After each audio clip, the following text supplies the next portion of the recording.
Praise the lord pastor. నాతో మాట్లాడుతున్నది దేవుడే అని నేను ఎలా తెలుసుకోగలను? చాలా మందికి అనుమానం ఉంటుంది, వినేది దేవుని స్వరమా లేదంటే నా సొంత ఆలోచన, ఎలాగ నిర్ణయం తీసుకోవాలి, ఎలాగ ముందుకెళ్ళాలి అన్నప్పుడు మొట్టమొదటిగా మీరు గుర్తుపెట్టుకోవాల్సింది ఏంటంటే దేవుని స్వరం ఎప్పుడు కూడా దేవుని వాక్యానికి విరుద్ధంగా ఉండదు. ఏదైనా స్వరము ఆ వాక్యానికి విరుద్ధంగా ఉంటే అది దేవుని స్వరము కాదు. రెండవది, దేవుడు మనకు పరిశుద్ధాత్మ దేవుణ్ణి ఇచ్చాడు. ఆయన మనకు గైడ్ అంట, మనకు నడిపించడానికి ఆత్మను ఇచ్చాడు. పరిశుద్ధాత్మ నడిపించినప్పుడు ఎప్పుడు కూడా మనల్ని సమాధానంలోకి నడిపిస్తాడు. ఏదైనా నిర్ణయం తీసుకోవాల్సినప్పుడు మీకు సమాధానం కలుగుతుందా, భయం కలుగుతుందా?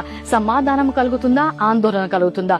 సమాధానం అయితే ఆత్మ యొక్క నడిపింపు, భయం అయితే ఆత్మ యొక్క నడిపింపు కాదు. మూడోది, దేవునితో ఉన్న సంబంధము ద్వారా మీరు ఆ స్వరాన్ని గుర్తుపెట్టుకోగలుగుతారు. ఉదాహరణకు ఎంతమంది పిల్లలు ఉన్నా కూడా దూరం నుంచి లేదంటే ఏదైనా గదిలో నుంచి నా పిల్లల స్వరం వచ్చినప్పుడు నేను తల్లిగా గుర్తుపట్టగలుగుతాను. సో ఎప్పుడైతే నీకు ఆ స్వరము నువ్వు ఎరిగి ఉంటావో అది దేవుని స్వరము, అది నీకు తెలిసి ఉండాలి. నీకు ఆ సంబంధం ద్వారా నీకు ఆ స్వరాన్ని నువ్వు గుర్తుపట్టగలుగుతావు. ఈ సంబంధం ఎలాగ పెంచుకోవాలి? అందరికీ కూడా మొట్టమొదటి నుంచి ఆయన స్వరము గుర్తుపట్టడం రాకపోవచ్చు. ఉదాహరణ చెప్తాను చూడండి. ఒక రేడియో గురించి అందరికీ తెలిసి ఉంటది.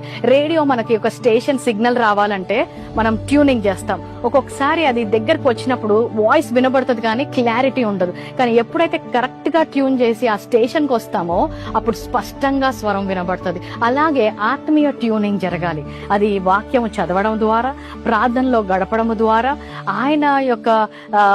ఆయనతో కలిసి ఉండే సహవాసము ద్వారా ఈ ట్యూనింగ్ జరిగినప్పుడు ఆయన స్వరాన్ని మనం గుర్తుపడతాం. ఆయన వాక్యము సెలవిస్తుంది, నా గొర్రెలు నా స్వరము వింటారు అని. సో ప్రతి క్రైస్తవుడు కూడా ఆయన స్వరము వినగలరు.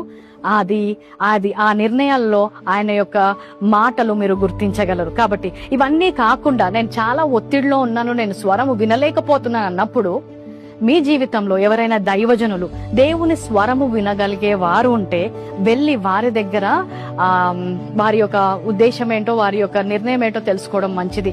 తప్పుడు ఆలోచనతో తప్పుడు నిర్ణయం తీసుకునే కంటే దైవ భక్తుల ద్వారా వచ్చే నిర్ణయం ద్వారా వెళ్ళడము మేలు.